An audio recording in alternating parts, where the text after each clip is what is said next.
All right, good morning, Brooke. Good morning. I'm a little jealous I'm not with you guys right now. So, definitely just a pleasure to be able to speak with you this morning. Thank you. It's going to be a fun day. Oh, definitely. And I do just want to jump off and ask about the Thrive at 50 Plus Squad and your partnership with GSK in putting this together. They contacted me a while ago and asked if I wanted to be a member of this wonderful group of women to really talk about um, what our risk for shingles and the importance of being proactive and asking your doctor and your pharmacist about your risk and about vaccination. So many people don't know so many of the extraordinary facts about shingles. And when you hear 99% of all people have the virus already in their system dormant, even though not everybody's going to develop it, um, that's unnerving. That is unnerving. Or that 1 million people per year in the US alone will get shingles. And they even have facts that they were saying, do you know it's an average of 336 million hours, is it? I think that gets wasted in if you have shingles, because it can last so long and it can be so isolating and painful. And just the importance of becoming aware and proactive. So they Definitely. contacted me and I met all these amazing women, and we're in Kansas City now. We're about to go see the Chiefs play, which is gonna be amazing. And obviously you're so passionate, obviously on this topic and just the community that you guys have together of like powerful women, celebrities, actors, just every part of life. How does it feel just hearing their stories and sharing stories and just being able to do an event like this where so many people get to hear you guys be vulnerable? I think there's real strength and vulnerability. And when you hear the varied stories and the diversity in the stories and in the women, you really feel part of a community. You feel like you are not alone. You feel like you're in a growing community, and there's such strength in that. And it's empowering because it's positive. It's not rah-rah. Oh my God, it's the end of the line, and and it's the beginning of the end, and that's what we're fed.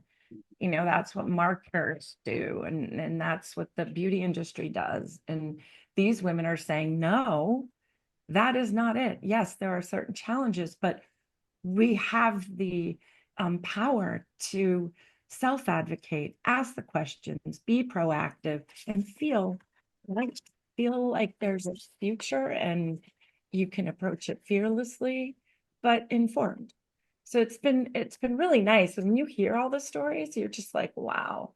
And the variety of stories and experiences just makes you feel like you're not alone. It's amazing.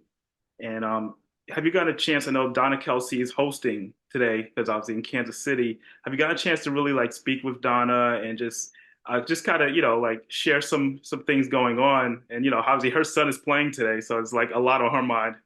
I mean, I cannot even imagine. I got to hang out with her at a few different events, like the Glamour Woman of the Year event. My daughter and I were the hosts of it and the MC, and I got to hang out. I had already met her, so it was fun to kind of reconnect with her. She's just fabulous and funny and irreverent.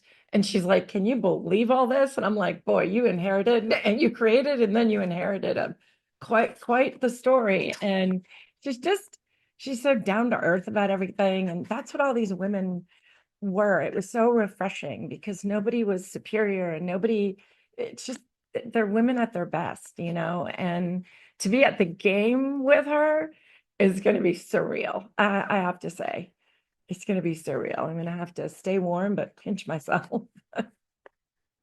I'll definitely warm up from the crowd at the stadium. It'll definitely be great. Um, I, Yeah. I do want to talk about your book. Brooke Shields is not allowed to get old, and yeah, I know how much passion you have about talking about women over 50. That is obviously so much of that is going to be is in your book. Can you just talk a little bit about that and just the title itself, just putting it together? Well, I came to a point where I thought, I have not lived this long and done this much to be discounted or relegated to just being, over the hill or somehow not worth that, not having the same worth. I have more worth now because I've earned it and I've got great people in my life. And it's only through living this long that it's rounded itself out into true longevity. And I think that it's funny because I'm often met with this perception that people wish I looked like I did in Blue Lagoon or Calvin Klein, which was 45 years ago. And there's this kind of like, oh, like I had the audacity to get older, and like the Marilyn Monroes of the world and the, James Deans. I'm not comparing myself to them at all, but they died young, right? So we froze them in that age, and I actually had met Greta Garbo, and she was this very strong woman, and she was older, right? But we all of a sudden she was kind of like a hermit, and she kind of stayed because the youthful part of us that people imprinted on, it disappoints them when we don't maintain exactly it. And that's why so many women chase beauty and try to look younger. And I always say, like, I don't want to look like my daughters. I mean, I wish everything was as perky and high and taut, but I've earned this age. And so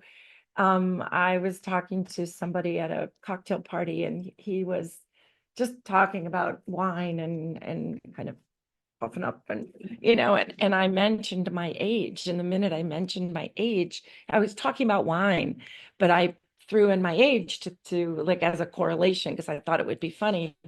And he just changed instantly. He's like, I wish you didn't tell me that.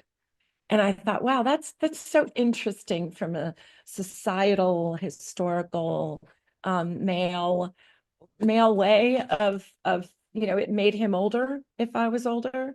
And you can't find a 58 at the time person attractive. That's like you're only supposed to find the 20 something attractive. And I just thought, wow, I got to put that in this book because this is not just happening to me. This is happening to women everywhere. And it's not fair and it's not justified. And we don't have to be angry about it, but we just need to be seen and heard for the gloriousness that we have. Is your mom still alive? Yes, yes. Yeah, I bet she's fabulous. I bet Um, she's beautiful, and I bet she's powerful, and I bet she's a force. oh yeah, definitely. And I just love like the message you're sending because it's so important to hear, and it should be said a lot more. And And like and there shouldn't be shame in it. And we just need to sort of shepherd people in this new narrative into being the norm. And I think we're formidable. I think we're a little scary because we can multitask and we can do so much. And we used to be the warriors and the Vikings and the Amazons and and and we still are that, and other cultures respect that. In America, we don't respect it the way other cultures and Europe even does. that's definitely a thing. And like I said, that's why your book and even today's event is so important for all And the. we love the men in our life. We do love the men in our life. This isn't about putting them down. It's about allowing ourselves to be raised up and you know, that's okay. Definitely is. And I do want to end off with this because you are going to a football game today. Do you know I don't know, you're probably aware of this though, but you are part of Super Bowl history in a sense. From Friends? Yes. Yes. Possible? Okay, all right. That was my first foray into being involved in the Super Bowl. I was gonna say, because the record still holds. That is still the most watched show of a lead out program from the Super Bowl, and that was back in 1996. I'm Gave curious. me a whole career. I'm just curious. What do you remember most from just that show? And did you guys know that was going to be the Super Bowl lead out show? No, I mean, I said yes before I even knew the character. I was just hoping I wouldn't have to play myself. And then when I heard some of the other actresses, like Julie Roberts was in it, and like the cast was incredible. I was such a fan of Friends.